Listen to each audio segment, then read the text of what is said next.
We're Walter on Williams the march. coming up. The Empire's on the run. Alex Jones and the GCN Radio Network. The vaccination lies and hysteria continue to ramp up in California. The Temecula Valley School District recently sent a letter home to parents stating the following: to help protect your children and others from whooping cough, a new California law now requires students to be vaccinated against whooping cough. This applies to all students entering the 7th grade and any student transferring from out of state. But they failed to mention the exemption that exists by law that covers medical or personal beliefs. In fact, you can find it in the California Health and Safety Code 120325, and the particulars of the exemption can be found in California Health and Safety Code 120360, which is specifically about the exemptions. It's letters like these that continue to push Big Pharma's agenda to inject you and your young children with toxins, heavy metals, live viruses, and DNA from insects. Don't be intimidated by vaccine pushers. Do your own research and read the damn insert. This is Rob Dew reporting for Infowars.com and PrisonPlanet.tv. For more reports like these, subscribe to the Alex Jones channel on YouTube.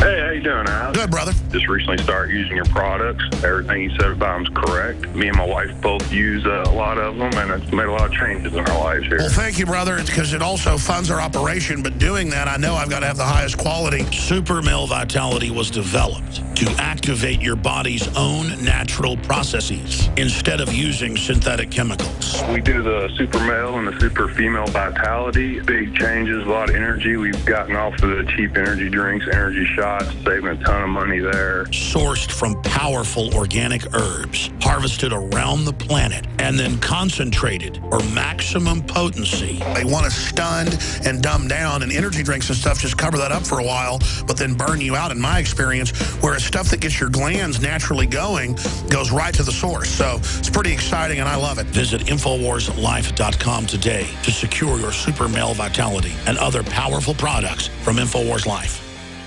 Used since before the days of the Roman Empire to support the body's natural systems. Introducing the new InfoWarsLife.com oil of oregano formulation. We have now procured the most high quality and potent forms of oregano oil on the market. Extracted directly from the wild herb and sealed in easy-to-use capsules. You will no longer need to endure the burning of liquid oregano on the tongue. Now available in our limited first run at InfoWarsLife.com. That's InfoWarsLife.com or call 888-253-3139. Alex Jones here. For the last 2 years, I've been working with top doctors, nutritionists, and chemists to design a nutraceutical formulation that has truly life-changing health benefits. Introducing the all-new Ancient Defense Herbal Immunity Blend. Experience the benefits of combining over 14 ancient herbs and extracts with exciting new advances in nutraceutical science. Visit InfoWarsLife.com or call 1-888-253-3139. That's InfoWarsLife.com.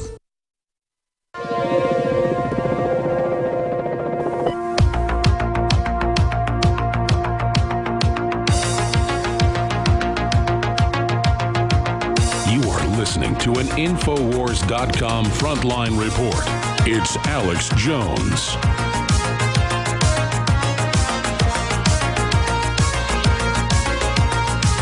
Well, I tell you, the gentleman we have joining us doesn't need any prompting on talk radio. He is the longest continual fill-in host for Rush Limbaugh, 20 years. I was in college listening to Walter Williams, 20-plus years. And I've read some of his books. I've seen clips of his documentary shown on PBS, Suffer No Fools. He's just an amazing individual. He has a new book coming out next month.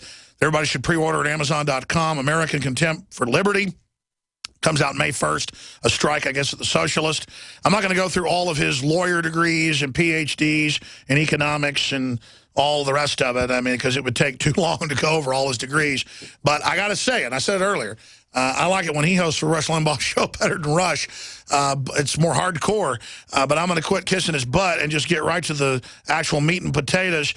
We have Martin Luther King coming out to paraphrase in the 60s, and I agree with it. We should judge someone on the character of their deeds. In fact, here's the quote. I have a dream that my 4 little children will one day live in a nation where they will not be judged by color of their skin, but by the content of their character. How did we get from there, with something that's so veritas, Dr. Williams, to the inverse where everything is about the color or the sex, and with these hate laws, other people are more protected, and the Democratic Party has just gone race crazy and admits they're trying to divide and conquer to the point of just absurd. I mean, you're the expert on this. Are they winning? Are they losing? Where is this insanity going, Doctor?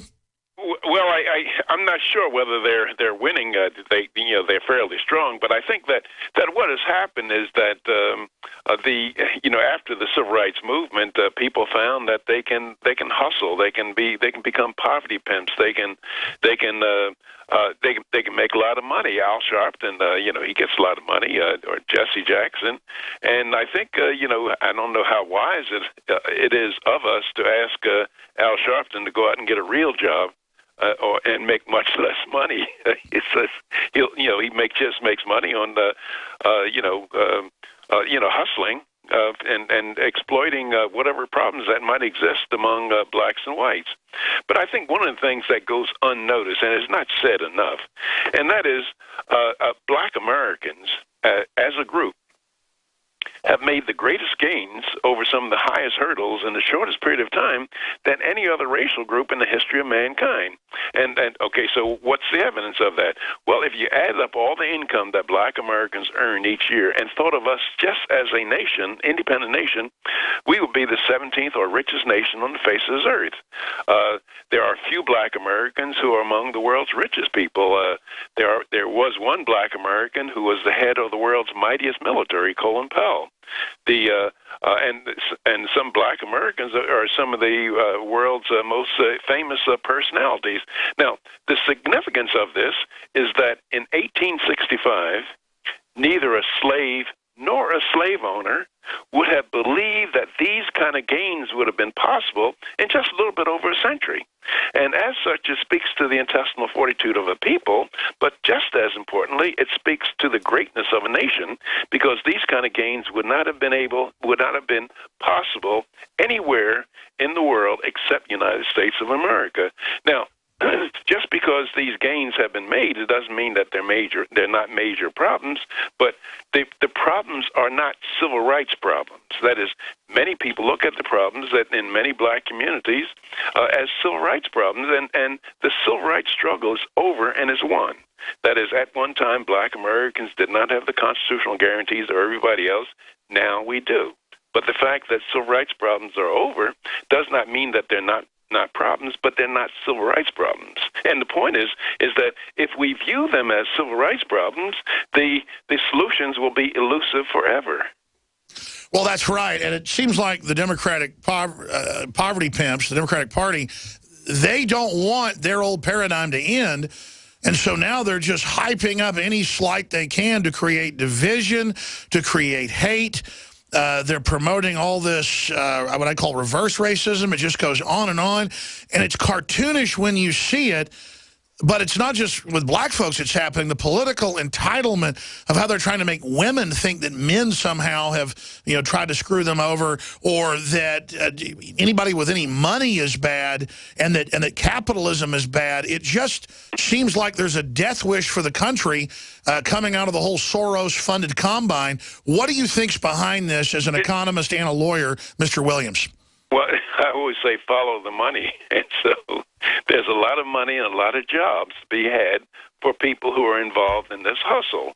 And I think that when you look, you were mentioning, you used the term cartoonish, and it is indeed cartoonish. That is, when you find these marches around the country as a result of the shooting in Ferguson, Missouri, or the shooting in New York, a black man shot by police. And if you say, well, look, if policemen became angels tomorrow, it will not have done very much for the murder of blacks. That is, there's an average of 7,000 blacks murdered each year, and in places like Chicago, it's sometimes some years it's been one black is murdered per day, and it's not the Klan coming and they're doing that. And then there's other cartoonish type things. That is, as people are blaming discrimination for many problems that blacks face. But however, if you look at the illegitimacy rate among blacks, that is 75% of black babies are born out of wedlock. Now, I'm not a prude, but if it's not the best start on life when if you're born, you find your mother is 16, your grandmother's 30, and you'll know who or where your father is. That's not a very good start. As you know, you're 4 to 5 times more likely to be in prison or on drugs. And the Democratic Party promotes that, I believe, to create a system of dependency. And I mean, is it not the modern plantation? These places like Chicago and other areas are more like a reservation? That's right. You're absolutely right. But see, the thing that people don't have very little appreciation for is that all of this is new among black people. That is, in 1940, the illegitimacy rate among blacks was 13 or 14%. Wasn't it lower than even whites? Okay, well, in the 19-teens, the illegitimacy rate among black teenagers was less than that among white teenagers. So now it's been totally inverted. Oh, that's right. I have in my book a Race in Economics, and I give these statistics. And in 1870s, 1880s, 75% of black kids lived in two-parent families, and in some cities higher. I'm talking about cities like Detroit, Chicago, Philadelphia, New York. And matter of fact, in New York, in Harlem, New York, in New York's Harlem, 85% of black kids lived in two-parent families in 1925. Now, today, it's around 30% of black kids live in two-parent families. So the point that I'm making is that much of the pathology that we're seeing among black Americans is entirely new, and moreover, I believe that it's the result of the welfare state. Well, I mean, it's got to be undoubtedly, and you go through all the statistics as an economist in your books, the Democrats have to know this then. What is the end-game strategy? Where do you think they're wanting to take people? Because the same paradigm that we've seen with them, quote, helping blacks with the Great Society has now been deployed to every other community, and we see the same slide towards illegitimacy, drugs, crime, the thug culture. I mean, where did this come from? I mean, I know MTV... Well, you mentioned that the spread of this culture. When Patrick Moynihan was writing about the decline of the black family in the 1960s, the illegitimacy rate among black Americans at that time was close to 30%. The illegitimacy among whites today is where it was for blacks in 1965. That is, the illegitimacy rate among whites is over 30% today. It's all going the same direction. Yeah, we're all going to say, and it's the welfare state. I mean, that is, look, if I don't care whether an economist is a conservative or a liberal, but he'll tell you that if you tax something, you're going to get less of it, and if you subsidize something, you're going to get more of it. And what we've been doing is subsidizing slovenly behavior. That is, there's no cost. There's very little cost for people to engage in slovenly behavior. As a girl has a baby out of wedlock, she doesn't pay the really cost. It's the taxpayer. That is, the government will give them a subsidized housing, food stamp, welfare, et cetera, and so it makes it very cheap to behave in self-destructive ways. What do you think's behind this clear social engineering? Well, I think that it gets people's votes. I mean, any politician talking the way that I am would get run out of town. He would not get voted. He would not. Well, any politician, forget the study, the material, these things I'm saying about race, but just any politician who would promise, who would act to uphold and defend the United States Constitution, he would get run out of town by the American people. Because increasingly, and it's sad to say, increasingly, Americans are having more and more contempt for the United States Constitution. Wow. Walter E. Williams is our guest. What do you think the legacy of Obama is going to be? I mean, I really was concerned about the centralization of power under Clinton and Bush. And now, Dr. Williams, we see the borders totally wide open, paying with vouchers to bring the illegal children in, above the law, power plants getting shut off outside of law, our military being put under UN, NATO command outside of law, Obama ignoring FOIA requests, the IRS not getting in trouble for stuff that makes Nixon look like an angel. I mean, is this not real totalitarianism? How would you, as a political scientist, quantify what we've now become, because I expect the Republicans, when they get in power, to not be as vitriolic against America as much, but still they like power. I mean, I fear the direction, the